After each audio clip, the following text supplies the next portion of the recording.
संस्कृत भाषाया महत्व, मतलब संस्कृत भाषा का महत्व। धन्योयम भारत देशा यत्र समुल्लसति जंग मानस पावनी भव्य भावोद्भावनी शब्द संदोह प्रसवनी सुर भारती। धन्य है भारत देश जहाँ पर, धन्य है भारत देश जहाँ पर मनुष्यों के मन को प्रसन्न करने वाले, जहाँ पर मनुष्यों के मन को प्रसन्न करने वाली, उच्च भावों को उत्पन्न करने वाली, शब्द कोश अर्थात शब्द राशि को जन्म देने वाली देववाणी सुशोभित होती है। एक बार फिर से लाइन पे ध्यान दीजिएगा। धन्योयम भारत देशम, धन्य है भारत देश, यत्र जहाँ पर समुल लसकी जन मानस पावनी, यहाँ पर जन के मानस को पवित्र करने वाली, जन के मानस को यानी मन को पवित्र करने वाली, भव्य भावोद्भावनी भव्य भावों को उत्पन्न करने वाली, भव्य भावों को उत्पन्न करने वाली, शब्द संदोह प्रसारिणी सुर भारती, और शब्द कोश को प्रसारित करने वाली सुर भारती अर्थात देवताओं की भाषा प्रसारित होती है। क्लियर?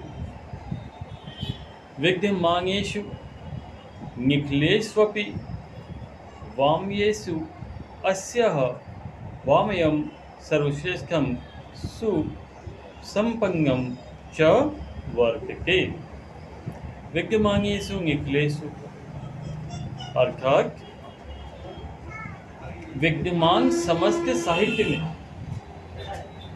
विद्यमान समस्त साहित्य में इसका साहित्य सर्वश्रेष्ठ और समृद्ध है।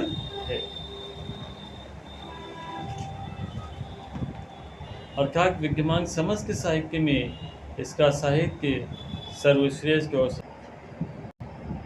ठीक है, एक बार फिर से ध्यान दीजिएगा। विद्यमानेषु निखिलेष्वपि वाम्येषु अस्याः वामयं सर्वश्रेष्ठं सुसंपन्नं च वर्तते। विद्यमान सभी साहित्य में इसका साहित्य सर्वश्रेष्ठ और सुसंपन्न है। केमेव भाषा संस्कृत नाम्नापि लोके प्रथिता अस्ति। यही भाषा संसार में संस्कृत के नाम से भी प्रसिद्ध है। यही भाषा संसार में संस्कृत के नाम से भी प्रसिद्ध है। अस्माकं रामायण महाभारत ऐतिहासिक ग्रंथः चत्वारो वेदाः सर्व उपनिषदः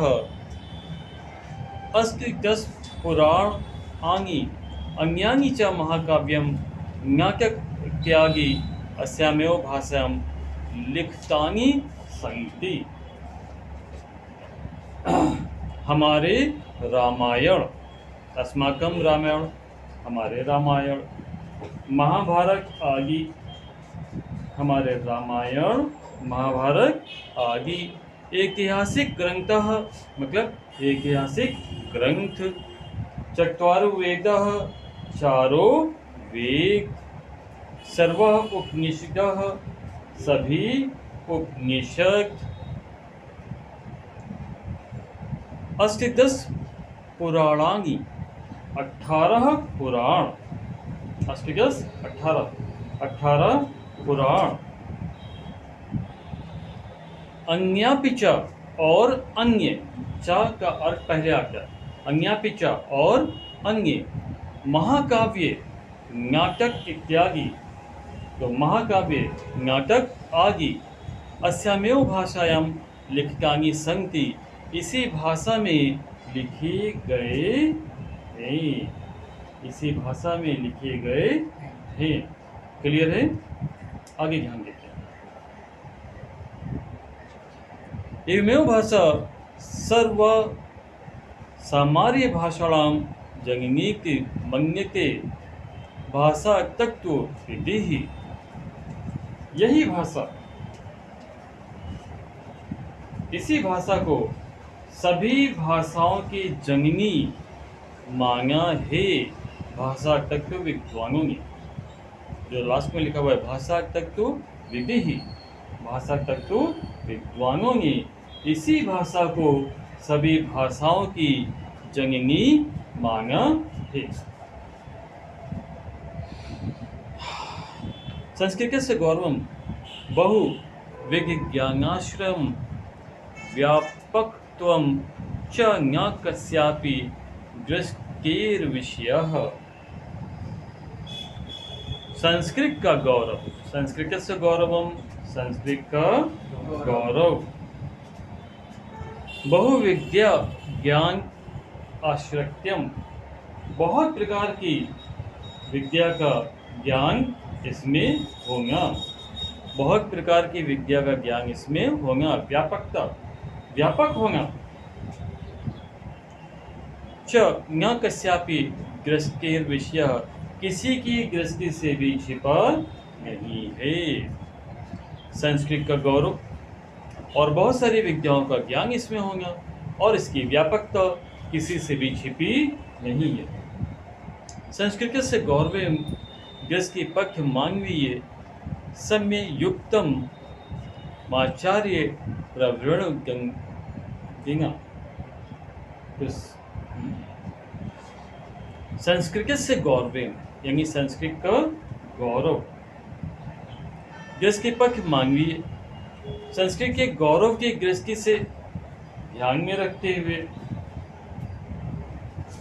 समयुक्तम सही कहा है माँ आचार्य प्रवीण गंगिना, आचार्य गंगी ने। संस्कृत के गौरव को ध्यान में रखते हुए आचार्य गंगी ने बिल्कुल सही कहा है। संस्कृत ज्ञान दैवी वागंग व्याख्याता महर्षि भी, संस्कृत को महर्षियों ने भी देवताओं की भाषा कहा है। संस्कृत को महर्षियों ने भी देवताओं की भाषा कहा है। क्लियर है सभी को? पैराग्राफ एक एक लाइन क्लियर है? चलिए नेक्स्ट पैराग्राफ पर। ये जो पैराग्राफ हमने पढ़ा है ये इस साल बोर्ड में आपका आ सकता है, इस साल बोर्ड में आ सकता है।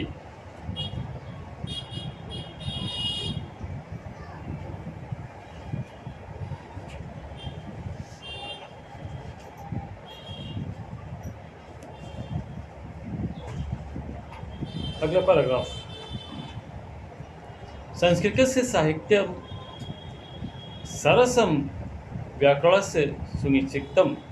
संस्कृत का साहित्य सरल है और व्याकरण सुनिश्चित है। संस्कृत से साहित्यम सरसम, संस्कृत का साहित्य सरस है, सरस है। व्याकरण से सुनिश्चितम और इसका व्याकरण सुनिश्चित है। तस्य गद्ये पद्ये च लालित्यम भाव बोधम सामर्थ्यम अद्वितीयम श्रुति माधुर्यश्च वर्तते। इसके गद्य और पद्य में लालित्य, इसके गद्य और पद्य में लालित्य है। तस्य गद्ये पद्ये च लालित्यम, इसके गद्य और पद्य में लालित्य है। लालित्य का मतलब क्या होता है? सौंदर्य होता है। इसके गद्य और पद्य में सौंदर्य है। भावबोधम सामर्थ्यम, भावों का बोध कराने का सामर्थ्य है। भावों का बोध कराने का सामर्थ्य है, अच्छा ज्ञान कराने का सामर्थ्य है इसमें। अद्वितीय श्रुति माधुर्यश्च वर्तते, और सुनने में अति मधुर लगती है कानों को, और सुनने में कानों को अति मधुर लगती है। कि बहुनाचर के निर्माणार्थम याग्रसी सक प्रेरणा संस्कृत वाम्य से गगा की ज्ञानक्रगसी किंची दंत्यक। तो जिस प्रकार की चरित्र निर्माण की प्रेरणा, जिस प्रकार की चरित्र निर्माण की प्रेरणा संस्कृत साहित्य प्रदान करता है, वैसी प्रेरणा कोई भी और साहित्य प्रदान नहीं करता। कि बहुना और क्या कहा जाए, चरित्र निर्माण की याग्रसी से प्रेरणा, जिस प्रकार की प्रेरणा संस्कृत वाम्य से गगा की संस्कृत भाषा प्रदान करती है, या क्राग्र शीमम किंच डंक्यक और कोई भी साहित्य प्रदान नहीं करता है। मूलभूतानाम मानवीय गुणाम याग्रसी विवेचना संस्कृत साहित्य वर्त के गायक त्रागसी। मूलभूत मानवीय गुणों की जैसी विवेचना संस्कृत साहित्य करता है, वैसी विवेचना और कहीं भी नहीं मिलती है। मूलभूत मानवीय गुणों की जैसी विवेचना संस्कृत साहित्य करता है, वैसी विवेचना और कहीं भी नहीं मिलती है। मूलभूत मतलब मेन, मूलभूत का मतलब क्या हो गया, मेन, यानी कि जो बेसिक है मानवीय गुण। अब जैसे बेसिक मानवीय गुण क्या है भाई, दया आपके अंदर होनी चाहिए, है ना। अब ये नहीं कि कोई इंसान भूख से तड़प रहा हो, कल रात को कुछ नहीं खाया, आज सुबह भी कुछ नहीं खाया, है ना, भूख से तड़प रहा है, आपको लग रहा है कि वो मर जाएगा थोड़ी देर में, और फिर भी आप उसको रोटी ना खिलाओ, तो ये मानवीयता थोड़ी नहीं। मानवता तो यही कि भाई एक मानव दूसरे मानव की सेवा करे, क्योंकि हमारे यहाँ शास्त्रों में क्या बताया गया, नर सेवा नारायण सेवा, है ना। तो इंसान की सेवा करो, भगवान की सेवा अपने आप हो जाती है ना।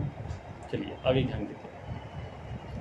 दया यहीं से है ना, दया दानम शौचम औदार्यम अनुसूया क्षमा अन्य चांगे के गुणा अस्य साहित्यम अनुशीलनेन सच्चायन्ते।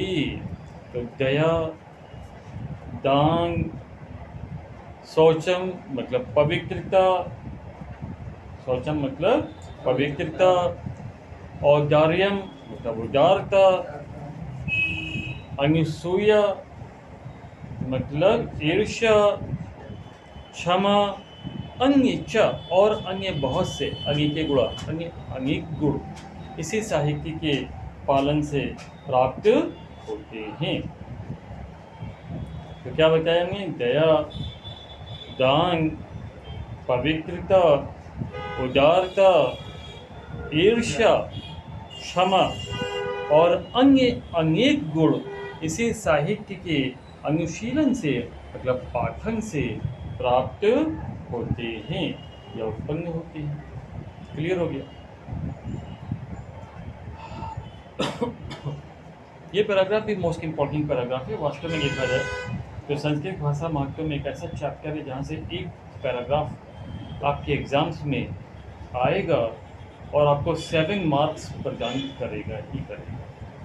तो ये चैप्टर आज जिन बच्चों ने इस क्लास को इत्तेफाक से ज्वाइन कर लिया, उनको 7 नंबर्स यहाँ से मिलने ही मिलने। ठीक है, ये आपके पक्के हो जाएंगे। याग्रसी मतलब जैसा कि। क्लियर। और कुछ आगे चलें, लास्ट पैराग्राफ बचा हुआ है वो भी कर लें।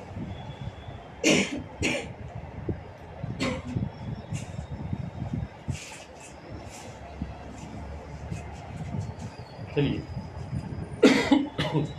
संस्कृत साहित्य से आगे कवि वाल्मीकि, महर्षि व्यासा, कवि कुलगुरु कालिदासा, अन्य च भास भारवी भवभूत्यागियो महाकव्यः स्वकीय ग्रंथरत्ने अधापि पाठकानां हृदये विराजन्ते। तो संस्कृत साहित्य के आदि कवि वाल्मीकि, संस्कृत साहित्य के आदि कवि वाल्मीकि, महर्षि व्यास, कवि कुलगुरु कालिदास, अन्य और अन्य, भास भारवी भवभूति, ये तीनों कवि के नाम है। भास, भारवी, भव भूति, भव भूति, भास भारवी भव भूति, है ना, ये कवि का नाम है। इत्यागयो, इत्यादि महाकवियों ने स्वकीय है ग्रंथ रखने, अपनी अपने श्रेष्ठ के ग्रंथों से अद्यापि आज भी पाठकानां हृदयों विराजन्ते, पाठकों के हृदय में विराजते हैं, विराजमान हैं। ये भी सही है। इयं भाषा अस्माभिः मात्र समम सम्मानीय वंदनीय च, यह भाषा हमारे लिए माता के समान आदरणीय और सम्मानित है, वंदनीय है। यह भाषा हमारे लिए माता के समान सम्मानित और वंदनीय है। यतो भारत मातुः स्वतंत्रव्यम, क्योंकि भारत माता की स्वतंत्रता, गौरवम गौरव, अखंडत्वम अखंडता, एवं संस्कृत मेकत्वस्य, संस्कृत मेकत्वस्य संस्कृतेनैव सुरक्षित हो सकते थे, क्योंकि संस्कृत की एकता और संस्कृत के द्वारा ही सुरक्षित रह सकती है ना। यह क्यों भारत से स्वतंत्रव्यम, यानी कि जबकि भारत की स्वतंत्रता, क्योंकि भारत की स्वतंत्रता, जबकि भारत की स्वतंत्रता, इसका गौरव, इसकी अखंडता, संस्कृत की एकता और संस्कृत के द्वारा ही सुरक्षित रह सकती है। इयं संस्कृत भाषा सर्वासु भाषासु प्राचीनतमा श्रेष्ठ च अस्ति, यही संस्कृत भाषा समस्त भाषाओं में सबसे प्राचीन और श्रेष्ठ है। यही संस्कृत भाषा समस्त भाषाओं में सबसे प्राचीन और श्रेष्ठ है। ततः सुथुक्तम, ततः सुथुक्तम, अतः उचित ही कहा गया है, अतः उचित ही कहा गया है। क्या कहा गया है? भाषासु मुख्या मधुरा दिव्य गीर्वाण भारती इति, भाषाओं में देववाणी ही मुख्य भाषा है, मधुर है और दिव्य है। अतः सही कहा गया है कि भाषाओं में मुख्य भाषा संस्कृत भाषा ही है, यह दिव्य है और देवताओं की भाषा है। क्लियर है सभी को? सही कहा गया है, उचित कहा गया है, अतः उचित ही तो कहा गया है कि संस्कृत भाषा ही मुख्य भाषा है, दिव्य भाषा है, मधुर भाषा है और देवताओं की भाषा है। क्लियर है सभी को? गुड।